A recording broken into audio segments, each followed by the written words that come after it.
Lachlan Galvin situation with the apparent move to the Bulldogs. We spoke a lot about it earlier in the show, but with a decision like that from the player himself and the club at the Dogs comes collateral too. Yeah, look, it's nice to be on here not being accused of making things up, and we're accusing other people of making things up, so that's refreshing. But obviously around the Bulldogs, there's talk tonight that potentially there's going to be ramifications of this move. Now, my understanding it's got nothing to do with the Lachlan Galvin situation and the Bulldogs, but there are reports that Mahoney has been given permission to look around a bit earlier. He's free agent November 1, and the Bulldogs have given his manager permission, and requested permission to start negotiating with rival clubs early and come back to the club. There's been scuttlebutt around Mahoney for a few months. I wanted to ask Gus, I imagine you've seen the reports. Can you confirm that this is the case, and where does Mahoney fit into the club's plans going forward? Yeah, I've seen the reports. Sam Ayub is one of the long-term player managers, good mate of mine, and he's got a number of players at the Bulldogs, and we sit down and go through his players every couple of months. Connor Tracy, Marcel Montoya, Jacob Kiraz, Stephen Crichton, Mahoney, Blake Taff. He's got a number of players in our top 30 roster. And we was talking about Mahoney being off contract at the end of 26. He said, how would you be thinking about 27 with Perth coming in and managers are starting to think about the competition for positions? I said, well, it's a bit early to make a call on him for 27. And then he said, would you mind if I had a look around preliminary just to see what might be available for him at that time? You know, do you think you'll sign him after 26? I said, too early to call. I said, but, you know, by then the salary cap's going to be tight. I said, I'm happy for you to have a look around if you want to. So it came at his request. How that got into the media, I don't know, and who leaked that, I don't know. But it was certainly at his request, wasn't at our request, and there's absolutely no talk whatsoever that it's immediate, which people are now trying to tie into the Lachlan Galvin stuff. That's the media scuttle. That's the media doing its job. So that was just an innocent request from the manager some time ago, because they're all starting to agitate now. You know, with Perth coming in, and there's going to be 18 teams, and there's going to be a lot of competition for spots. So, and wanting to make a decision now on whether or not we'd re-sign him for 27. And that at this time I couldn't give him that call. He just asked for permission to have a look around and see what might be available for him long term. He's getting to 28, 29 years of age. So we'll see what it comes of that. But yeah, there's certainly nothing immediate in that.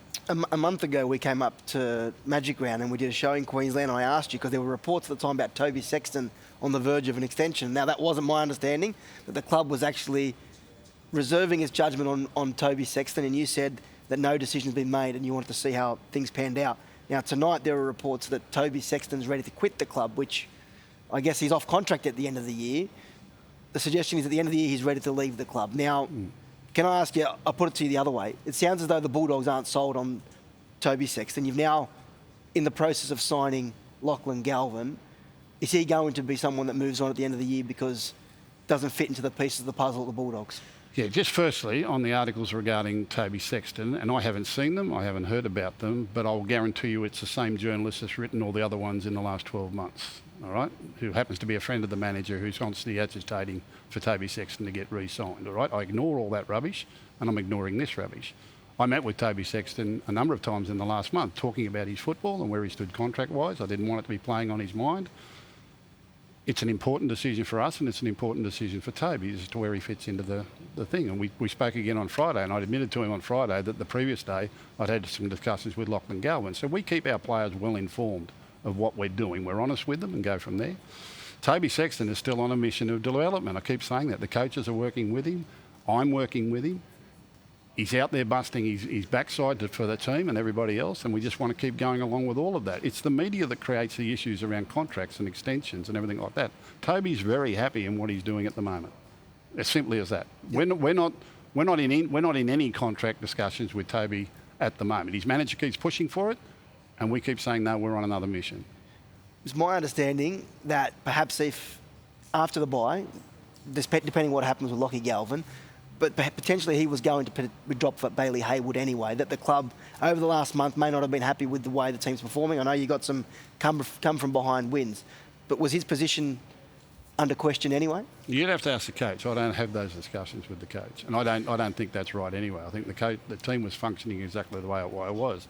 If the Lachlan Galvin thing comes right, I mean, you've all got it sold at the moment. If it comes right, well, then it's going to create a new dynamic and a new depth and a new options for the coaches to think about. But right at the moment, The side's going along nicely. They're doing the best they can. They've still got a lot of improving to do. We're not the finished product by any stretch of the imagination. We're not getting carried away with our position on the ladder at all. All right, there's still a lot of improvement, and the players admit to that. If you want to ask Toby Sexton, he's his harshest critic. Every week when they get rated, he rates himself harsher than the coaches do. All right, so some of it's a confidence thing as well. All right, with Toby and building him up and making sure that he's feeling positive about what he's doing. But these are things that we deal with every day. The media makes a lot of it. We've got a great relationship with Toby. We're working with him, and we'll keep working with him until we can get to a resolution that suits him. Whether it's with us or someone else, it's in his best interest to be playing well. Chemi, with us or someone else, hearing it there from Gus, is there any chance that Lachlan Galvin doesn't end up at the Dogs? Look, and Gus would know this more. I don't think the Galvin camp was delighted that it came out the way it did yesterday. I don't think he's going to backflip on his decision. He's told the club. He's obviously been impressed by Cameron Ciraldo. He's obviously got a relationship with Luke Vella, the assistant coach who coached him at Westfield Sports. And I listened to what Gus said earlier about him having no involvement. Is that right that you weren't even at the dinner the other night? I haven't met Lachlan Galvin. Yeah.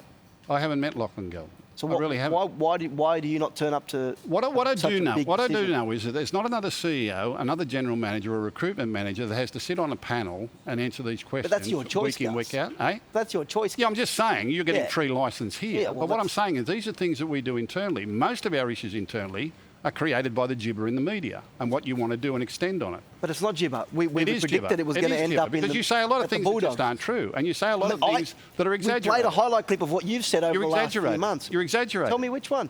All of it. Yeah, but we hit you about Lachlan Galvin. You exaggerate what's going on, and that makes it difficult for us. Now, I don't want to sit here and point out everything that you've done wrong. It doesn't worry me, and it doesn't influence me, but it certainly has effect on the players, and it has an effect on the players and their families. And that's what you don't see. And that's the thing that we've got to mop up. That's the thing that we've got to do. Then when we ask you about these things, is that why you mislead us with what the information is? What have I misled you on? Well, the Galvin situation, for How one. did I mislead you? Leo Thompson, you said that... How did I mislead you on Lachlan Galvin? Gus, you're 3 steps ahead of everyone. To suggest that you didn't think that Galvin You say that.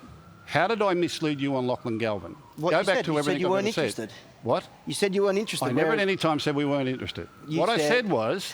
He's not in your plans. We're on a different course. He's not in our plans because he wasn't off contract till 27. Yeah, but we couldn't talk to him till November. We all knew that was going to... You could see I didn't know that. I didn't know that. No, you're surmising that now because it's happened. You want that to be the truth. At the time, we were all saying, how is this going to be tenable? You want that to be the truth. That's what you want. That's the scenario that you want to create. You didn't see it happening that way? No, I didn't see that happening that way at all. Not at all. Mate, I said to you, I joked about here. I said, I don't think it's a coincidence that you ended your feud with Isaac Moses. Why do you assume? Because it suits your narrative. It's not about narrative. It suits you ended your feud with Isaac Moses at the end of last year. It suits the media. Then you started... You go back and review everything I've said about Lachlan Galvin and what transpired, and everything I said was 100% the truth at the time. The goalposts moved this week when they came back and said he could be available now. And I don't which I took to the coaches. And the coaches went and met with him, not me. The coaches went and met with him. I don't doubt that. I met with the manager Thursday after the coach come back and said this could be an option. Wasn't my decision, coach's decision. So how does it sit with you then when Andrew Webster writes today that there are clubs up in arms that... And you spoke about you have to come on this position. I don't think Andrew Webster writes. No, but you're sitting on a panel... Or any journalist in this town, to be honest. But the clubs are obviously starting to say, well, why can Gus publicly court Lachlan Galvin? Tell everyone he's the best player. How did I publicly court Lachlan Galvin? Well, what you said about him, you praised him like I've never heard before about any I've praised a lot of players. I praised Cameron Smith. Did I ever offer you a contract, Cameron? No. No, never. Nor would I think you'd ever become Do you care, though? Do you care, though, that other clubs are saying stuff to the NRL because they are? What other clubs think. You mistake me for someone who cares. Michael, is there a chance? Well, what I don't like is being sit here with bloke like you. Tell me. Questioning my credibility. I'm not questioning your credibility. No, I'm not. You said I misled the public. You said I misled you. Yeah, that's what everyone is saying at the moment, yeah. No, you're saying it. I'm not just talking about the Galvin situation. I misled no one. There is a number of issues. I misled no one. Years. I misled no one. Okay. Mind your words, son. Your question. Is there a chance that he doesn't even end up at the Bulldogs? Because I'm hearing that his first preference is Parramatta. Galvin. I think for a while that everyone thought he was going to Parramatta, and the talk was potentially his manager wanted him to go to Para, play with Mitchell Moses. But obviously, as I said, Cameron Ciraldo, Luke Vella, the relationship there, and where the Bulldogs are as a club, they're sitting on top of the ladder. It's a different situation to where Parramatta are. Parramatta are completely rebuilding. Perhaps he didn't want to be part of that rebuild. Perhaps what he saw at Canterbury or heard from the club was what interested him the most. So you're guessing. No, I'm not guessing. You haven't spoken to Lachlan Galvin. You're guessing. Okay. You're putting out a heap of scenarios. But you tell me you haven't spoken to Lachlan Galvin either. So Neither you and have I. I are as equally educated on the situation there. Yeah, but I'm not commenting on what he's saying. We'll save the fireworks are. for Wednesday night here at Suncorp To suit Stadium. your narrative. Already had plenty One here that you tonight. want.